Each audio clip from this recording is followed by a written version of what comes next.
Okay, this is a little bit of an instruction on how to install a replacement DMU computer that has failed in a 9000D and possibly any of the other 9000s that have had this modification done to them. Specific to the D is the TFT connection. This is the actual DMU computer itself here. This is the original, came with this radio. On this setup, as you can see, everything is plugged in. It's basically, the DMU computer is basically an industrial computer used for industrial controls that Yaesu purchased from the original OEM and adapted it with software to work in the 9000 DMUs. The TFT connection, which is right here, is an LCD connection, and the actual VGA, which goes to an external monitor, is this connection right here. So this will in parallel run both a monitor and the TFT on the D unit. On the other units that don't have the TFT, everything is done with the monitor back here. Some things to note that's real important is that these computers are always running if the power is turned on to the radio. The radio being on or off is actually in the sleep mode. This computer is in sleep mode, but it is in fact running, and the heat sink will get warm and everything else if the power supply is turned on. So I recommend, as these radios get older, that you do in fact power down the radio, shut it off, disconnect power so there's no power surges or anything that comes through in case of a storm or just a utility issue. So I would strongly recommend that you keep these powered down so they just don't sit there and cook for days or weeks or months on end. So anyway, that's the setup. The power to the computer, which is probably a good thing to check very first. To date, I've replaced several of these. I've never had an issue with power coming from the power supply, but when the power supply is powered up, there is, I believe it's 15 volts. It's either 12 or 15 volts. I'm not exactly sure what that's on this. This is input to a filter board. This is output that goes down here to the computer itself. So might want to check and just make sure that you do have voltage across here when the radio is in the on position. So anyway, back to the replacement of the DMU. Really, again, very, very straightforward. There's only one minor nuance that I'll go into. We're going to do this in a couple of different video clips. So I'll stop this video and do a next clip here in just a second.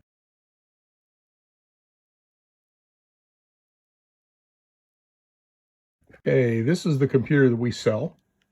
As you can see, it is absolutely positively identical, right down to the OK test sticker. So these are indeed coming from essentially the same OEM that Yaesu was getting these from. Yaesu did not make this computer. They didn't design it.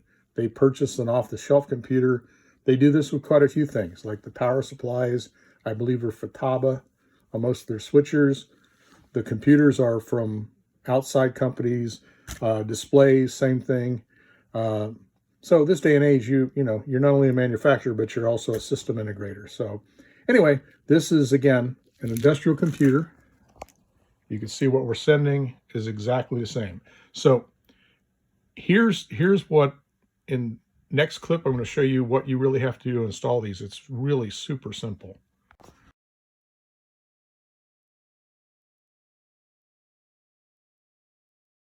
Okay, the first thing you need to do is, and I'm not going to, this is my functioning D, so I'm not going to take it apart.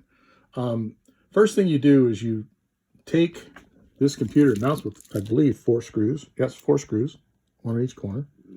You take it loose, and when you take it loose, I recommend, for your own sake of making sure that you're double checked and everything, I would shoot some pictures of the connections all the way around, just to make sure that you're getting the right connectors in the right places with the right hookup. So just for no other reason than just feeling comfortable that you've hooked things up correctly.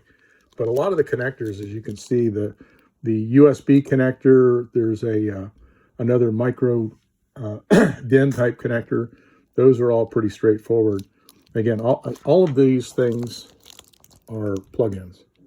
So if you shoot some pictures ahead of time, you can see what plugs are empty, because not all of the I/O on this thing is on these computers is used. So anyway, next clip will show you what to do when you get your computer.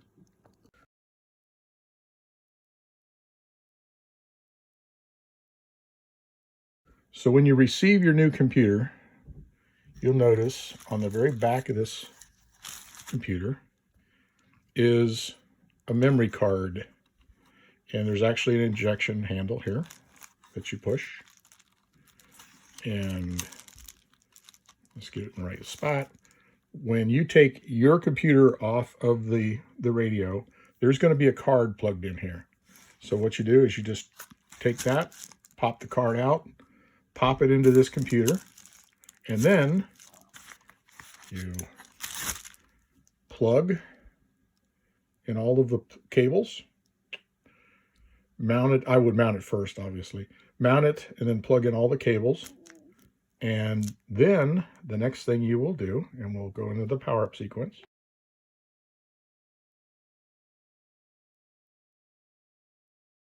Okay, so typically when you fire up at 9,000, you reach to the back, you turn on the power, and also normally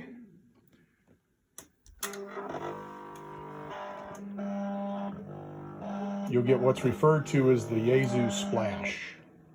And the Yaesu splash looks like this. Now what can happen is if you do need to get into the BIOS and make any changes, you want to do an F3 when that splash occurs.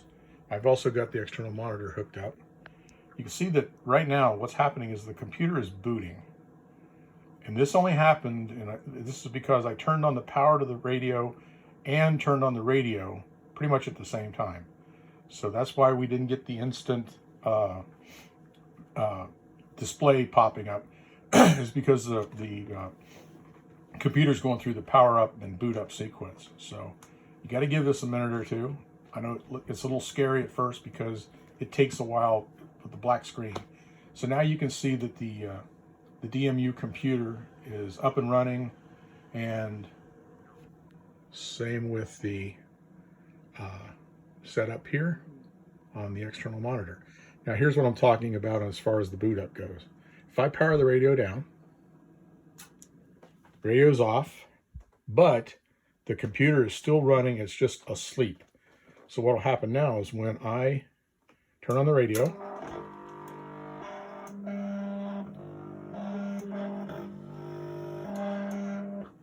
you pretty much instantaneously get the screen. So there's no reason for a boot up, and that's what I'm referring to. With these computers are running literally all the time as long as that AC switch on the back of the radio is turned on. So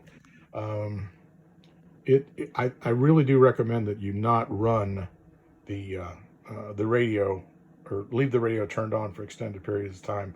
It's just using up circuitry life. So that's pretty much it. When you get the computer, you plug it in, you hook it up, and away you go. Now, one other thing I'm going to do here, next clip, I'm going to show you how to get into the BIOS screen.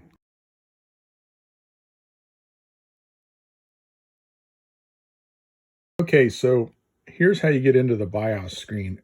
Would not recommend you get in here and make any changes, because if you do, then you can get into some serious difficulties. But just in case you run into an issue and we have to help you troubleshoot it over the phone, which I've done with a couple of folks, here's what happens.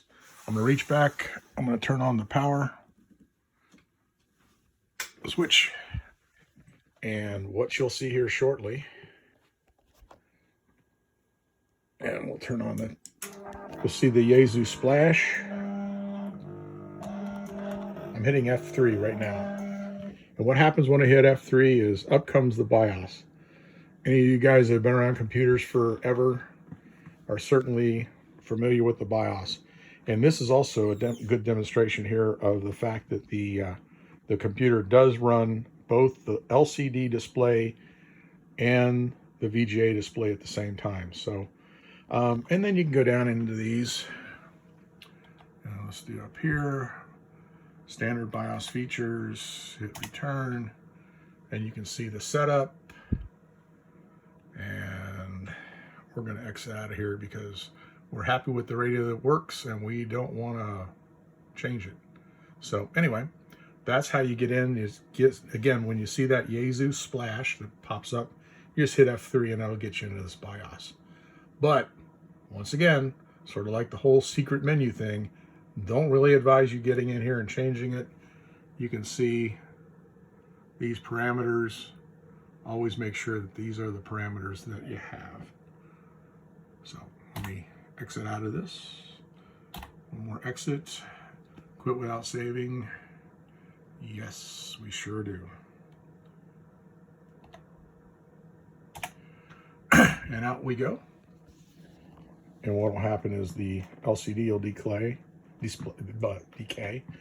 and back to the Yaesu splash again. And it's going to do the whole boot up sequence just like before. And we got to give it a minute, and that pops the I'm booting up. Hold on, be patient.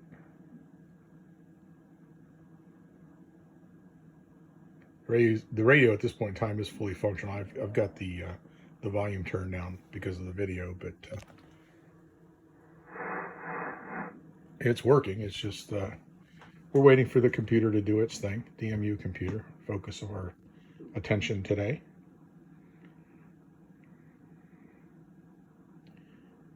There we go.